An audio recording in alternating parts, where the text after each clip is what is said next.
ಮರದ ತುಂಡುಗಳನ್ನು ಮಂದಿರದ ಉತ್ತರ ದ್ವಾರದ ಮೂಲಕ ಕೊಯ್ಲಿ ವೈಕುಂಠಕ್ಕೆ ತರಲಾಗುತ್ತದೆ. ಕೊಯ್ಲಿ ಎಂದರೆ ಸಮಾಧಿ ಸ್ಥಳ, ವೈಕುಂಠ ಎಂದರೆ ಸ್ವರ್ಗ. ಇಲ್ಲಿ ಮಂದಿರದ ಹಳೆ ಮೂರ್ತಿಗಳನ್ನು ಸಮಾಧಿ ಮಾಡಲಾಗಿರುತ್ತದೆ. ಈ ಆವರಣದ ಕಟ್ಟಡದಲ್ಲಿ ತಂದಂತಹ ಮರದ ತುಂಡುಗಳನ್ನು ಕೆತ್ತಲಾಗುತ್ತದೆ. ಪವಿತ್ರ ಸ್ನಾನ ಹುಣ್ಣಿಮೆಯಂದು ಸದ್ಯ ಪೂಜಿಸುತ್ತಿರುವ ಮೂರ್ತಿಗಳಿಗೆ ಸ್ನಾನ ಮಾಡಿಸುವ ಸಮಯದಲ್ಲಿಯೇ ಈ ಮರದ ತುಂಡುಗಳಿಗೂ ಪವಿತ್ರ ಸ್ನಾನ ಮಾಡಿಸಲಾಗುತ್ತದೆ. ನಂತರ 4 ಮೂರ್ತಿಗಳನ್ನು ಕೆತ್ತಲು 4 ತಂಡಗಳು ಭಾಗವಾಗಿ ಕೆಲಸದಲ್ಲಿ ತೊಡಗುತ್ತಾರೆ. ಕೆತ್ತನೆ ತೊಡಗುವ ಬಡಗಿಗಳು ಶುದ್ಧ ಶಾಕಾಹಾರಿಗಳಾಗಿರುತ್ತಾರೆ. ಯಾವುದೇ ಚಟಗಳಿರುವುದಿಲ್ಲ. ಈ ಮೂರ್ತಿಗಳು 21 ದಿನಗಳಲ್ಲಿ ಪೂರ್ಣಗೊಳ್ಳುತ್ತವೆ. ಅಲ್ಲಿವರೆಗೂ ಯಾರಿಗೂ ಒಳಗೆ ಪ್ರವೇಶವಿರುವುದಿಲ್ಲ. ಕೆತ್ತನೆ ಮಾಡುವವರು ಕೂಡ ಮಂದಿರದ ಆವರಣ ಬಿಟ್ಟು ಎಲ್ಲೂ ಹೋಗುವಂತಿಲ್ಲ. ಮಂದಿರದ ಮಹಾಪ್ರಸಾದ ಸೇವಿಸುತ್ತಾ ಅಲ್ಲೇ ಮಲಗುತ್ತಾರೆ.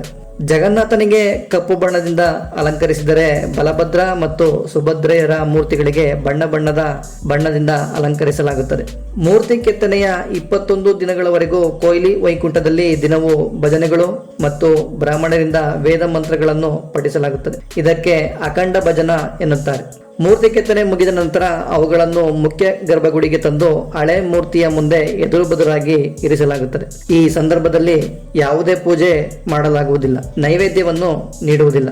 ಅಷ್ಟು ದಿನಗಳು ಯಾರಿಗೂ ದರ್ಶನ ಇರುವುದಿಲ್ಲ. ಮುಖ್ಯ ಅರ್ಚಕರನ್ನು ಬಿಟ್ಟರೆ ಯಾರಿಗೂ ಪ್ರವೇಶವಿರುವುದಿಲ್ಲ. ಈ ಸಂದರ್ಭದಲ್ಲಿ ಹಳೆ ಮೂರ್ತಿಯಿಂದ ದೇವರ ಆತ್ಮವು ಹೊಸ ಮೂರ್ತಿಗೆ ಸೇರುತ್ತದೆ ಎಂಬ ನಂಬಿಕೆ. ಜಗನ್ನಾಥ ರಥಯಾತ್ರೆಯ 3 ದಿನ ಮೊದಲು ಈ ನಬಕಲೆ ಬರ ಆಚರಣೆಯ ಪ್ರಮುಖ ರಹಸ್ಯಮಯ ಘಟ್ಟವಾದ ಘಟ ಪರಿವರ್ತನೆ ಮಾಡಲಾಗುತ್ತದೆ. ಅಂದರೆ ಜಗನ್ನಾಥನ ಹಳೆ ಮೂರ್ತಿಯಲ್ಲಿರುವ ಬ್ರಹ್ಮವಸ್ತುವನ್ನು ಹೊಸ ಮೂರ್ತಿಗೆ ವರ್ಗಾಯಿಸಲಾಗುತ್ತದೆ. ಅಂದು ರಾತ್ರಿ ಪುರಿಯಲ್ಲಿ ವಿದ್ಯುತ್ ತೆಗೆಯಲಾಗುತ್ತದೆ. ಎಲ್ಲಾ ಕಡೆ ಕತ್ತಲೆ ಇರುತ್ತದೆ. ಯಾರೂ ಮನೆಯಿಂದ ಆಚೆ ಬರುವುದಿಲ್ಲ. ಮಂದಿರದ ಸುತ್ತ CRPF ತುಕಡಿ ಕಾವಲಿರುತ್ತಾರೆ. ಈ ಘಟ ಪರಿವರ್ತನೆಗೆ ನೇಮಿಸಿರುವ ಮುಖ್ಯ ದೈತ್ಯಪತಿಗಳು ಕಣ್ಣಿಗೆ ಮತ್ತು ಕೈಗೆ ಕೆಂಪು ವಸ್ತ್ರ ಧರಿಸಿ ಜಗನ್ನಾಥನ ಹಳೆ ಮತ್ತು ಹೊಸ ಮೂರ್ತಿಗಳಿರುವ ಕತ್ತಲೆ ಕೋಣೆಗೆ ಹೋಗಿ ಹಳೆ ಮೂರ್ತಿಯಿಂದ ಹೊಸ ಮೂರ್ತಿಗೆ ಬ್ರಹ್ಮವಸ್ತುವನ್ನು ವರ್ಗಾಯಿಸಲಾಗುತ್ತದೆ. ಈ ಬ್ರಹ್ಮವಸ್ತುವನ್ನು ಇದುವರೆಗೂ ಯಾರು ನೋಡಿಲ್ಲವಂತೆ.